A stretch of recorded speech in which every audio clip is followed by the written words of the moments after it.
ఓం ఓం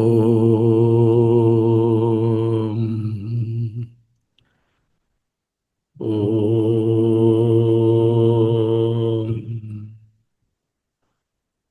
స్థిర సుఖమాసనం. అహమస్మి, అహమస్మి, అహమస్మి, అహమస్మి. శ్రేయాన్ స్వధర్మో విగుణః పరధర్మాత్ సునస్సు అనుష్ఠితాత్ స్వభావనియతం కర్మ కుర్వన్ నాప్నోతి కిల్బిషం. ఓం శ్రేయాన్ స్వధర్మో విగుణః పరధర్మః సు అనుష్ఠితాత్ స్వభావనియతం కర్మ కుర్వన్ నాప్నోతి కిల్బిషం. శ్రేయాన్ ప్రశస్తతరః, చాలా ప్రశస్తమైనది. స్వధర్మ, స్వధర్మం, స్వధర్మ, స్వధర్మో విగుణ అపి, ఒకవేళ నిమ్నంగా ఉన్నదని అనిపించినప్పటికీ, ఏదైనా దోషాలున్నప్పటికీ స్వభావమైనటువంటి కర్మయే శ్రేయస్సు, ప్రశస్తతరమైనది. ఇక్కడ అపి అనేటటువంటిది పెట్టుకోవాలి. స్వధర్మో విగుణ అని చదవకూడదు అంటున్నారు. విగుణ అపి, అపి శబ్దో ద్రష్టవ్య, అపి అనేది జోడించుకోండి. అందుకు లేకపోతే స్వధర్మము విగుణమనే అర్థం వస్తుంది. స్వధర్మం సగుణమే, మంచిదే. కానీ ఏదైనా లొసుగులు లోటుపాట్లు ఉండవచ్చు ఒక్కొక్కసారి మన ధర్మాచరణలో. అయినప్పటికీ అది స్వధర్మం అవుతే దానిని వదలకూడదు. ధర్మవ్యాధుని కథ చూడండి. ధర్మవ్యాధుడు మాంసమును విక్రయించి బ్రతుకు వెళ్ళబుచ్చుతూ ఉండేవాడు. అయితే ఆయన ఆత్మజ్ఞాని. ధర్మవ్యాధుడు స్వధర్మాన్ని వదలలేదు. తాత తండ్రుల దగ్గర నుంచి వస్తున్నటువంటి వృత్తిని కొనసాగించుకున్నాడు. చాలా చక్కగా చేశాడు. నిన్నటి అధ్యయనంలో చూశాం. ముందు నిన్నటి శ్లోకాలలో అంకిత భావముతో మా యొక్క స్వధర్మాన్ని డివోటెడ్గా, పర్ఫెక్ట్గా చేయడమే, వర్క్ ఈజ్ వర్షిప్ అన్నట్టు చేయడమే కర్మయోగం. కర్మయోగం అనగానేమి, ఏ కర్మను మనం చేపట్టామో ఆ కర్మ మన యొక్క గుణములకు, స్వభావమునకు అనుగుణముగా ఉండాలి. అందుకే చాతుర్వర్ణ్యం మయా సృష్టం గుణకర్మ విభాగశః అన్నారు. గుణములను బట్టి, కర్మలను బట్టి వర్ణనలు ఏర్పరిచానయ్యా, అంతేగాని పుట్టుకను బట్టి కాదు అని ముందే చెప్పారు. ఆ విధముగా ఒక వర్ణానికి చెందిన వాడను ఈ నా యొక్క గుణముల వలన లేక స్వభావం వలన నిశ్చయించుకుంటే దానికి సంబంధిత కర్మలను చాలా చక్కగా అనుష్ఠించు. ఇతరుల కర్మల కోసం నువ్వు పోగులాడకు. నాకు తెలుసు కదా డాంకీ కథ. కుక్క రోజు రాత్రిపూట కొత్త వాళ్ళు వస్తే భౌభవన్ అరుస్తోంది. ఒకరోజు కుక్క నిద్రించి లేకపోతే లేదు, గ్రామాంతరం వెళ్ళింది. అప్పుడు డాంకీ కుక్క లేదు కదా అని తను అరవడం మొదలెట్టింది. ఇంకా గట్టిగా దెబ్బలు తిన్నది. స్వధర్మమును విడువరాదు. ఆ స్వధర్మము వాని వృత్తి కావచ్చు, ఒక మోడీ గారి వృత్తి కావచ్చు. ఏది స్వధర్మం అయితే ఆ ధర్మాన్ని విగుణ అపి, దానిలో లోటుపాట్లు ఉన్నప్పటికీ కూడా అది శ్రేయాన్ స్వధర్మో విగుణ. పరధర్మాత్, పరధర్మము కంటే, పంచమీ విభక్తి. పరధర్మము సు అనుష్ఠితాత్, స్వనుష్ఠితాత్, బాగా చేసినటువంటి, ఫ్లాలెస్గా చేసిన పరధర్మము కంటే స్వధర్మము అత్యంత శ్రేయస్కరము. స్వధర్మమును విడువరాదు. కర్మయోగం అంటే ఏమిటి? కర్మ చేసేటప్పుడు ఈశ్వర అర్పిత బుద్ధి. ఈ కర్మ ఈశ్వరునికి అర్పిస్తున్నాను. ఎప్పుడైతే ఈశ్వరునికి కర్మ అర్పించేశాను, కర్తృత్వం నా దగ్గర లేదు. అలాగే ఫలాన్ని అనుభవించేటప్పుడు భోక్తృత్వ బుద్ధి లేకుండా ఈశ్వర ప్రసాద బుద్ధి, ఈశ్వరుడు నాకు అనుగ్రహించాడు ఈ పర్టికులర్ ఫలాన్ని, ఇది ఆయనకు తెలుసు, ఆయనకు పక్షపాతం లేదు, కాబట్టి ఈశ్వరుడు అనుగ్రహించిన ఫలాన్ని నేను స్వీకరిస్తాను. ఈశ్వరాంకిత బుద్ధి, ఈశ్వరార్పణ బుద్ధి, ఈశ్వర ప్రసాద బుద్ధి. కర్మ చేసేటప్పుడు అత్యంత డివోషన్తో, అంకిత భావంతో మమైకమయ్యి ఆ కర్మను, మన అధ్యయన భారతి చూసాం మన, అందులో కొంతమంది వాలంటీర్స్ పనిచేసిన వాళ్ళు ఎంత అంకిత భావంతో వాళ్ళు పనిచేశారు, అది వారి ఇంటి కార్యమే అన్నట్టుగా చేశారు, పేర్లు చెప్పక్కర్లేదు. అటువంటి అంకిత భావము కర్మయందు కలిగి ఉన్నప్పుడు అది చాలా శ్రేయస్కరము. అందులో కర్మ కూడా ప్రయోజనము లేకపోతే ఫలితం. ఫలితం అనేది నా కోసం వచ్చేది, ప్రయోజనం అనేది సమష్టి కోసం వచ్చింది. కాన్ఫరెన్స్ జరపడం ప్రయోజనం కోసం చేశాం, ఫలితం కోసం ఏ ఇండివిజువల్కో కీర్తి కిరీటం వస్తుందని కానీ, లేకపోతే ఏదో ఫినాన్షియల్ గెయిన్ ఉంటుందని కానీ, లేకపోతే ఏదో అనుభవం వస్తుందని కానీ ఎవరు చేయలేదు. అందరూ కూడా ప్రయోజనం కోసం పనిచేశాము. ప్రయోజనం కోసం పనిచేస్తే నిస్వార్థంగా ఉంటుంది, ఫలితం కోసం పనిచేస్తే స్వార్థంగా ఉంటుంది. అటువంటి కర్మయోగాన్ని పాటించిన ఆయన అని బోధిస్తూ, శ్రేయాన్ స్వధర్మో విగుణ, నీ యొక్క స్వధర్మము అంటే స్వభావ ధర్మము, నీ గుణములకు అనుకూలమైనటువంటి ధర్మము. ఫర్ ఎగ్జాంపుల్ నేనున్నాను, ఏదో శారీరకమైన కష్టం కొంతవరకు చేయగలను, కానీ ఎండలోకి పోయి కట్టెలు కొట్టి బరువులు మోసి పని చేయగలనా? చేయలేను. నా స్వభావం అది కాదు. అటువంటి ధర్మాన్ని నేను చేపడితే విఫలమవుతాను. కూర్చుని ఆలోచించి ఏదైనా మంచి కార్యం చేయండి అంటే చేయగలుగుతాను. ఈ గుణానికి సరిపోయినటువంటి పని ఎంచుకోవాలి. ఎంచుకున్న దానిని కొంచెం అటు ఇటుగా ఉన్నా కూడా, లొసుగులున్నా కూడా, విగుణ అపి శ్రేయాన్ స్వధర్మో విగుణ పరధర్మాత్ సు అనుష్ఠితాత్. Don't ape others work, you concentrate on your work, what is given to you by your గుణాస్ అండ్ బై యువర్ స్వభావ. And again we are saying that the division of this labor in this vyavahara or transactional world is not according to the birth order. It is according to the guna and the swabhava of the individual. Shreyan swadharmo vigunaha ahamasmi. Ahamasmi. Na sadharmamunu nenu atyanta ఏకాగ్రతతో, అణకువతో దీనిని సాధించుకుంటాను, చేస్తాను. చేసేటప్పుడు కర్తృత్వ భావము లేదు, ఫలము కోసము ఆశించను, ప్రయోజనమునే చూస్తాను.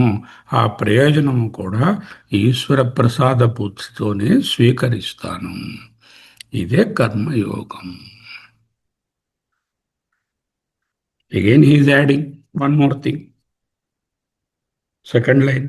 Swabhavaniyatam karma kurvan. Karma kurvan apnoti kilbisham. Karma kurvan చేసినప్పటికీ, యాక్షన్ తీసుకున్నప్పటికీ, కర్మ చేసినప్పటికీ, కిల్బిషం పాపము, దోషము, కష్టము, దుఃఖము నా ఆప్నోతి పొందడు. ఎప్పుడు? స్వభావనియతం కర్మ, స్వభావము చేత నియమించబడినటువంటి కర్మ ఏదైతే ఉంటుందో అటువంటి కర్మలను చేపట్టినప్పుడు మనిషి ఏ విధమైన దుఃఖాన్ని, కష్టాన్ని, విచారాన్ని, పాపాన్ని, కిల్బిషాన్ని పొందడు. శ్రేయాన్ స్వధర్మో విగుణ పరధర్మాత్ సునిష్ఠితాత్ స్వభావనియతం కర్మ కుర్వన్ నాప్నోతి కిల్బిషం. భాష్యం ఏమంటున్నారు? శ్రేయాన్ ప్రశస్యతరః సోధర్మ స్వధర్మ విగుణ అపి. యాడ్ ద వర్డ్ అపి. అపి శబ్దో ద్రష్టవ్య. ఎందుకంటే విగుణ అపి, ఎంతో అంతో లొసుగులు లేనటువంటి కర్మ ఉండదు అంటూ రాబోయే శ్లోకంలో చెప్పబోతారు. అంచేత కొద్దిగా విగుణంగా ఉన్నప్పటికీ కూడా లొసుగులు ఏదైనా ఉన్నా కూడా దానిని చేయడము బాగా ఆచరించబడినటువంటి ఇతరుల ధర్మము కంటే శ్రేయాన్ అంటే మరింత కొనియాడదగినది. పరధర్మాత్ సు అనుష్ఠితాత్ కలిపితే స్వనుష్ఠితాత్ అవుతుంది. Next line స్వభావనియతం. స్వభావేన యత్ కర్మ నియతం. ఈ స్వభావము చేత ఏ కర్మ అయితే నిర్ణయించబడినదో, ఎవరు నిర్ణయిస్తారు? గుణకర్మ విభాగశః, ఆయనే నిర్ణయించాడు. నీకు ఈ విధమైనటువంటి కర్మ సూట్ అవుతుందిరా అని చెప్పి. చేత ఈశ్వరుడు ఇచ్చినటువంటి కర్మను కాదని అధికారం నాకెక్కడున్నది? ఆయన నా తాలూకా కెపాసిటీని, నా సంచిని, నా సంచిత కర్మను, నా ఉపాధిని, నా శరీరాన్ని, వీటినన్నింటినీ చూసి నీకు ఇటువంటి కర్మ సూట్ అవుతుందిరా అని ఆయన ఇచ్చాడు. దాన్ని నేను చక్కగా స్వభావ నియతం కర్మ కుర్వన్ చేసినప్పటికీ నా ఆప్నోతి కిల్బిషం. కిల్బిషం పాపం దోషం కష్టం దుఃఖం నా ఆప్నోతి పొందడు. ఆప్నోతి అంటే ప్రాప్నోతి పొందుతాడు. నా ఆప్నోతి అంటే పొందడు. యదుక్తం స్వభావజం. స్వభావనియతం కర్మ అంటే ఏమిటండి? అదిగో 18:43 దగ్గర నుంచి మొదలుపెట్టి 18:43లో మన బ్రాహ్మణ కర్మ అంటే ఏమిటి, తర్వాత క్షత్రియ కర్మ అంటే ఏమిటి, 44లో 45లోనేమో వైశ్య కర్మ శూద్ర కర్మ అంటే ఏమిటని వివరించబడ్డాయి. ఏ ఏ గుణములు కలిగిన వాళ్ళు, ఏ ఏ స్వభావం కలిగిన వాళ్ళు ఏ రకములైనటువంటి కర్మలను ఆచరిస్తారు అని చెప్పారు. అదే స్వభావనియతం కర్మ.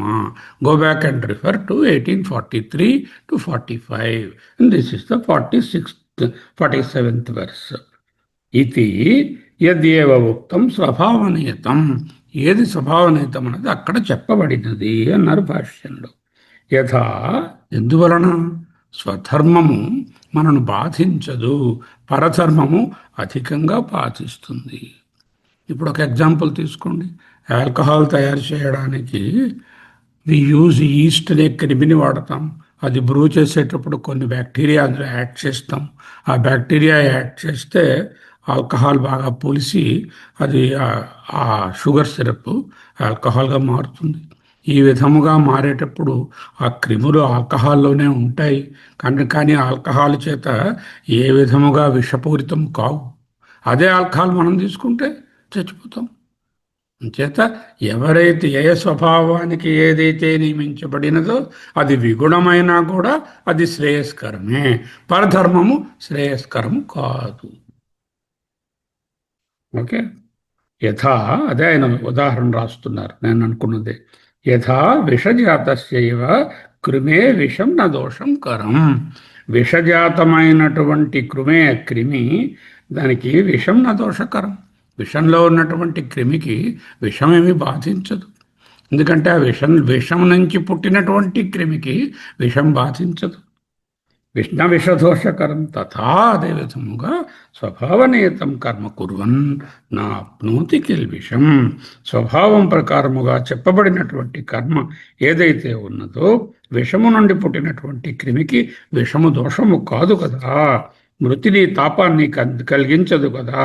అదే విషయాన్ని నేను తీసుకుంటే మరణిస్తాను కదా అనేటటువంటి విషయాన్ని గుర్తులో పెట్టుకుని అదే విధముగా స్వభావనియతమైన కర్మను చేయుచున్నవాడు కష్టాన్ని, దుఃఖాన్ని, విచారాన్ని, పాపాన్ని, నెగటివిటీని పొందడు. నా ఆప్నోతి కిల్బిషం. నెక్స్ట్ దానికి అవతారిక రాస్తున్నారు. ఏమిటి అవతారిక? స్వభావనియతం కర్మ కుర్వాణో విషజాత ఇవ క్రిమి కిల్బిషం నా ఆప్నోతి ఇది ఉక్తం. ముందు చెప్పాను ఇప్పుడే. విషము నుండి తయారైనటువంటి క్రిమికి విషమునందుండుట వలన ఏ విధమైనటువంటి దోషము కలుగుదు అని చెప్పాను కదా. పరధర్మ అత్య భయావహ అంటూ 3:35 శ్లోకంలో ఈ శ్లోకం మళ్ళీ రిపీట్ అయింది. అక్కడ గీతలో 2 శ్లోకాలు 2 సార్లు వస్తాయి. మన్మనాభవ మద్భక్తో మధ్యాజీమాం స్కురు అనే శ్లోకము 2 మార్లు వస్తుంది. అలాగే శ్రేయాన్ స్వధర్మో విగుణ అనే శ్లోకము 3:35 దగ్గర ఒకసారి వస్తుంది. మళ్ళీ ఇక్కడ కూడా 3 వస్తుంది. 18వ అధ్యాయం. ఎందుకు అలా వచ్చింది? ఇక్కడ మళ్ళీ ఉపసంహారం చేస్తున్నారు. అక్కడ చెప్పిన విషయాన్ని మళ్ళీ క్లోజ్ చేస్తున్నారు. ఒక్కొక్కసారి శ్లోకం యథాతథంగా కూడా ఉపసంహారంలో రావచ్చు. సో అక్కడ ఏంటన్నారు, పరధర్మో భయావహ అన్నారు. అంటే పరధర్మము భయమును కలిగించున్నది. It produces lot of negativity. ఇక్కడ నా ఆప్నోతికేల్ విషయం అన్నారు, అక్కడ భయావహ అన్నారు. ఇది 3:35లో చూసుకోండి.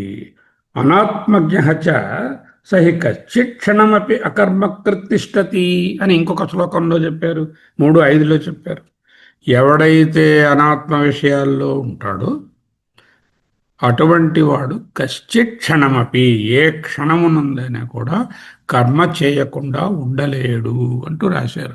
ఈ శ్లోకాన్ని పట్టుకుని చాలామంది కర్మవాదులు కర్మ చేయకుండా ఉండలేడని భగవంతుడే చెప్పాడండి, అంచేత కర్మ చేసే తీరాలండి అంటూ కర్మని సమర్థించేటటువంటి కర్మవాదులు, కర్మిష్ఠులు, కర్మయోగులు కాదు, కర్మిష్ఠులు వాదిస్తూ ఉంటారు.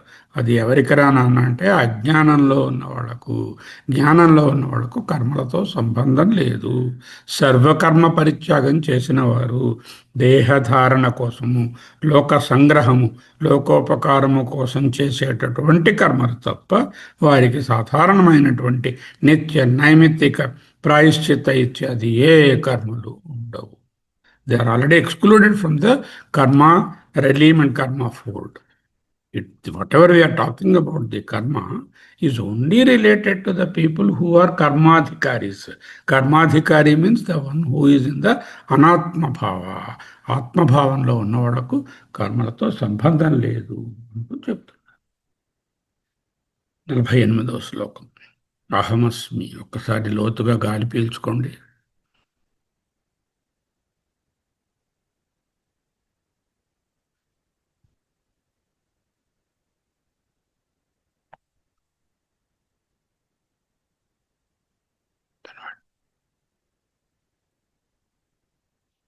సహజం కర్మ కౌంతేయ సదోషమపి న త్యజేత్ సర్వారంభా హి దోషేణ ధూమేనాగ్నిరివావృత.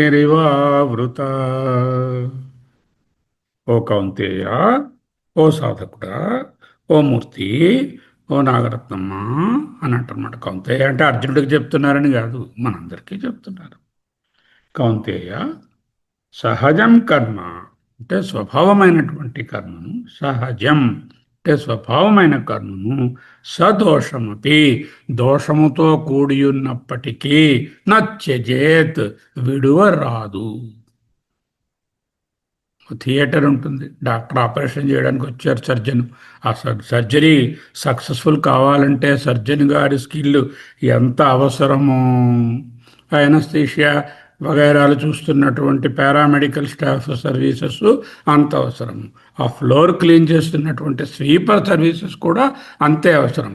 ఆ స్వీపర్ అమ్మాయి సరిగా ఫ్లోర్ క్లీన్ చేయలేదనుకోండి, ఇన్ఫెక్షన్ ఉంటుంది. ఆ ఇన్ఫెక్షన్ వచ్చి సర్జరీ ఫెయిల్ అయిపోతుంది.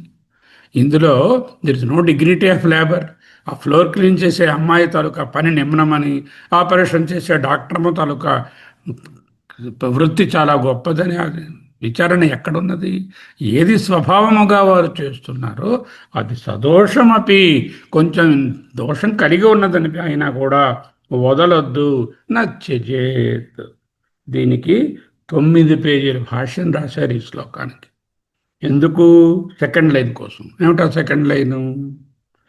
సర్వారంభా హి దోషేణ ధూమేనాగ్నిర్ ఇవావృత.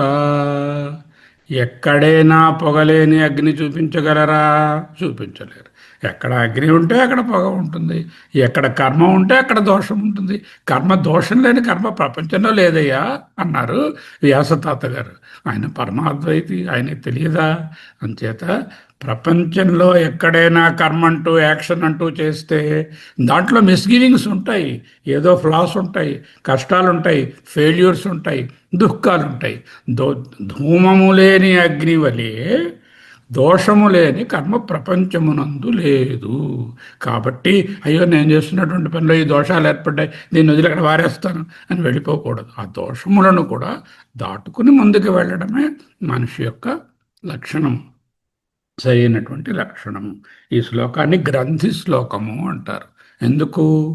కర్మలన్నీ కూడా దోషపూరితములై ఉన్నవి, దోషము లేనటువంటి కర్మలు లేవు అంటే కర్మిష్ఠులు ఒప్పుకోరు. కర్మలకు దోషం ఏమిటంటే వీటన్నిటికీ పుణ్యాలు వస్తాయి, దోషాలు ఏముండవు, పాపాలు ఏముండవు అంటారు వాళ్ళు. కానీ వాటిలో కూడా దోషాలు ఉంటాయి అనే విషయాన్ని చర్చిస్తూ పూర్వపక్షం సమాధానంతో 9 పేజీల భాష్యం ఉన్నది. ఆ భాష్యాన్ని ఇప్పుడు మనం చదవం. ఎందుకు? ఇప్పుడు మన తాలూకా ఆబ్జెక్టివ్ వేరు, దాన్ని అధ్యయనం చేయడం కాదు, నిధిధ్యాసన చేయడం. కనుక అది ఇంకొక తరుణంలో ఆ శ్లోకాన్ని మట్టుగా తీసుకుని ఆ రెండవ భాగాన్ని దాన్ని అధ్యయనం చేసుకుంటాం. ఇప్పుడేం చేస్తాం? ఈ రెండవ భాగాన్ని కొంత మేరకు అర్థం చేసుకోవడానికి ప్రయత్నం చేస్తాము. ఈ 2 శ్లోకాలు జంట శ్లోకాలు అంటారు.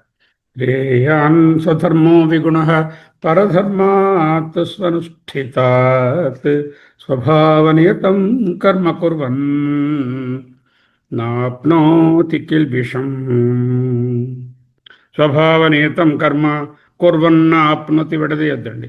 స్వభావనియతం కర్మ కుర్వన్ నాప్నోతి కిల్బిషం. సహజం కర్మ కౌంతేయ సదోషమపి న త్యజేత్.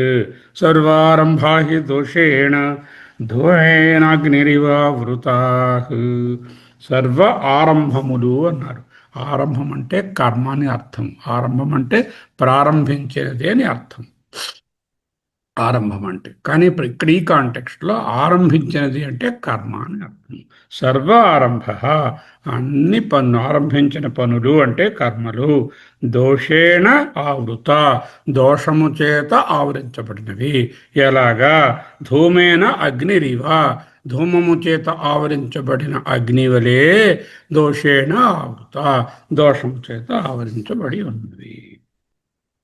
సదోషమపి నత్యజేత్, అందులో కొన్ని దోషాలున్నా త్యజించకూడదు.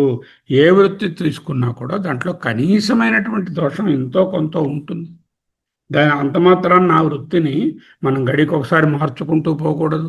ఆ వృత్తిలో పరాకాష్ఠను పొందడానికి, దానిలో అంకిత భావం కలిగి ఉండడానికి చూడాలి.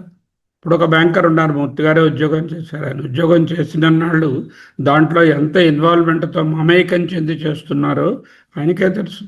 ఆ విధంగా ప్రతి వాళ్ళు కూడా మనము సదోషమపి నచ్చేత్. సర్వారంభా హి ఆవృతా. సర్వ ఆరంభ, ఆరంభ అంటే కర్మలోని ఇప్పుడే చెప్పాను.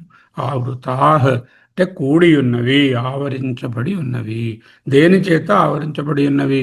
దోషేణ ఆవృత, దోషము చేత ఆవరించబడి. తృతీయ విభక్తి, దోషము చేత. ఎలాగా? ఎగ్జాంపుల్, ధూమేన అగ్నిరి ఇవ, పొగచేత ఆవరించబడినటువంటి అగ్నివలే అంటూ చెప్తున్నారు.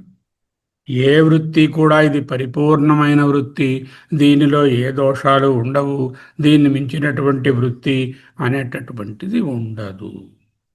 ఏ వృత్తిలోనైనా సరే లోటుపాట్లు, దోషాలు, కష్ట నష్టాలు అన్నీ ఉంటాయి. వ్యవహారంలో ద్వంద్వాతీతంగా ఏది ఉండదు. ముఖ్యంగా action. Once you are doing an action, దీన్ని కొనియాడి బాగుందని మెచ్చుకునేవాళ్ళు 100 మంది ఉంటే, బాగులేదని తిట్టేవాళ్ళు ఇంకో 100 మంది ఉంటారు. దానికి దీనికి మనం రెండిటికీ ఒక్కలా చూడడం, సమతౌల్యం, ఈక్వానామిటీ చూపించడం అనేటటువంటిదే మన యొక్క ప్రజ్ఞ. దానినే ప్రజ్ఞాపాఠవము, అంకిత భావము, డివోషను, డెడికేషను, రకరకములైనటువంటి పేర్లతో చెప్తున్నాము. మన వైదిక సాంప్రదాయం యొక్క గొప్పతనం ఏమిటి తెలుసా? వెస్ట్రన్ కంట్రీలో they will try to tell you or expect you to change the surroundings to make things better. But మనము మన చుట్టూ ఉన్నటువంటి వస్తువులను కానీ, పరిసరాలను కానీ, విషయాలను కానీ మార్చలేము, మార్చరాదు, మార్చే అర్హత లేదు. We are not competent to change others. What am I competent? I'm competent if at all to change myself. Gandhiji అంటారు, if you require a change, start from yourself. నీ నుంచి మొదలుపెట్టు. ఎదుటి వాళ్ళని మార్చడానికి ప్రయత్నం చేసి విఫలుడు కావద్దు. ఏదైనా మార్పు అవసరం ఉంటే నీ ప్రవృత్తిలో నీ దగ్గర నుంచి ఆరంభం చేసుకొని నీ దగ్గరే అంతం చేసుకో. Don't expect things to change according to your will.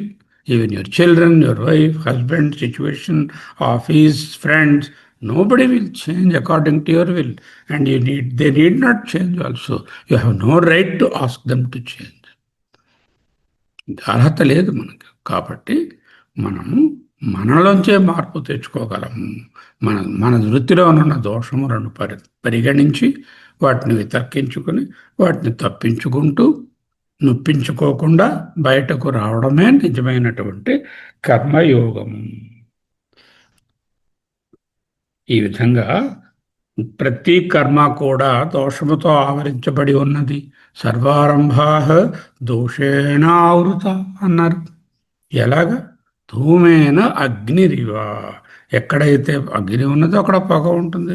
పొగ చేత ఏ విధముగా అగ్ని ఆవరించబడి ఉంటుందో అదే విధముగా ఏ కర్మ అయినా కూడా దోషము చేత ఆవరించబడి ఉంటుంది అంటూ చెప్పారు. బాగుంది. ఇక్కడతో 18వ అధ్యాయం అనేటువంటిది మనకు తెలుసు. ఇది ఒక ఉపసంహార అధ్యాయము. 15వ అధ్యాయంతోనే గీత అయిపోయింది. యాక్చువల్గా గీతాబోధన 15వ అధ్యాయం పురుషోత్తమ ప్రాప్తి యోగంతోనే ముగిసిపోయింది. 16, 17 అపెండిక్స్ అంటారు. అంటే అనుబంధంగా వ్రాసినటువంటి chapters. They are not part of the ఆత్మజ్ఞాన, దే ఆర్ ది అనుబంధ ఫర్ ది ఆత్మజ్ఞాన. 16 and 17. 18th chapter is a concluding chapter or a summary chapter. If one is careful in the Gita and want to select 3 chapters, select 13, 2 and 18. 13, 2 and 18 will almost summarize the entire content of the Gita. So ఈ 18వ చాప్టర్లో ఇంతవరకు కర్మయోగానికి సంబంధించినటువంటి discussion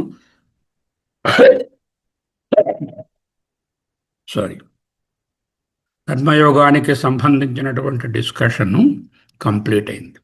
రేపటి నుంచి చేయబోయే నిధిధ్యాసనలో జ్ఞానయోగానికి సంబంధించినటువంటి సర్వకర్మ పరిత్యాగము, వివిధిష సన్యాసము లేక విద్వత్ సన్యాసము. విద్వత్ సన్యాసము అంటే మనలాంటి వాళ్ళు సన్యాసులుగా జీవించడాన్ని ఇంట్లో ఉంటూనే విద్వత్ సన్యాసము లేకపోతే ఆంతర సన్యాసము అంటారు. వివిధిష సన్యాసము అంటే మనకు స్వామీజీ పాఠాలు బోధిస్తున్నారు కదా, ఆ విధముగా సన్యాసాశ్రమాన్ని తీసుకుని సన్యసించడాన్ని వివిధిష సన్యాసము అంటారు. అది బాహ్యము ఆంతరము రెండూ ఉంటాయి. ఇక్కడ బాహ్యంగా చిహ్నాలు ఉండవు. ఆంతర సన్యాసాన్ని మాత్రం తీసుకుంటాం. అంటే ఇక్కడ గృహంలో ఉంటున్నా కూడా ఒక సన్యాసిలాగా సర్వకర్మ పరిత్యాగంతో మినిమలిస్టిక్ యాక్టివిటీతో ఉండడమే ఇక్కడ సన్యాసం. దానికి సంబంధించినటువంటి శ్లోకాలు అద్భుతమైనవి వచ్చే డిస్కషన్స్లో వస్తాయి. వాటి కోసం ఎదురు చూద్దాం. అంతవరకు ఇప్పుడు 1 నిమిషం పాటు నిశ్శబ్దంగా ఉంటూ మౌనంగా ఓంకారాన్ని మనసులో ధ్యానించుకుందాం.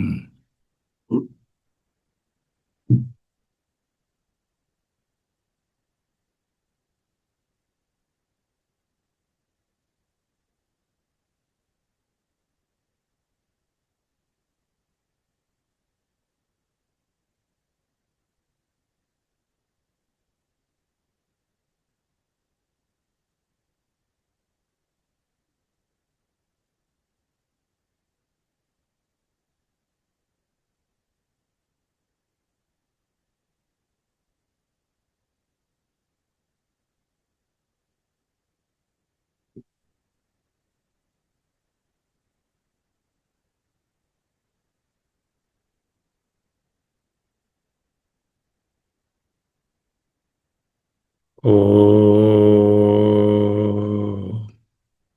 ఓ ఓ సర్వం ఖల్విదం బ్రహ్మ, సర్వం బ్రహ్మమయం, రే రే సర్వం బ్రహ్మమయం. ప్రపంచంలో చిన్న చీమ దగ్గర నుంచి బ్రహ్మ వరకు ఉన్న సర్వము, సర్వ సృష్టి విషయాలు, చేతనాచేతనాలు, జడాలు చేతనాలు అన్నీ కూడా బ్రహ్మమయం. అహం బ్రహ్మాస్మి, అహం బ్రహ్మాస్మి, సర్వం బ్రహ్మమయం. అహం బ్రహ్మాస్మి, సర్వం బ్రహ్మమయం. అహం బ్రహ్మాస్మి, బోధోహం, పూర్ణబోధోహం, సచ్చిదానందోహం, ప్రత్యేగాత్మోహం, నిత్యోహం, నిరవధ్యోహం, నిష్కలోహం. స్వస్తి. కనులను నెమ్మదిగా తెరవండి.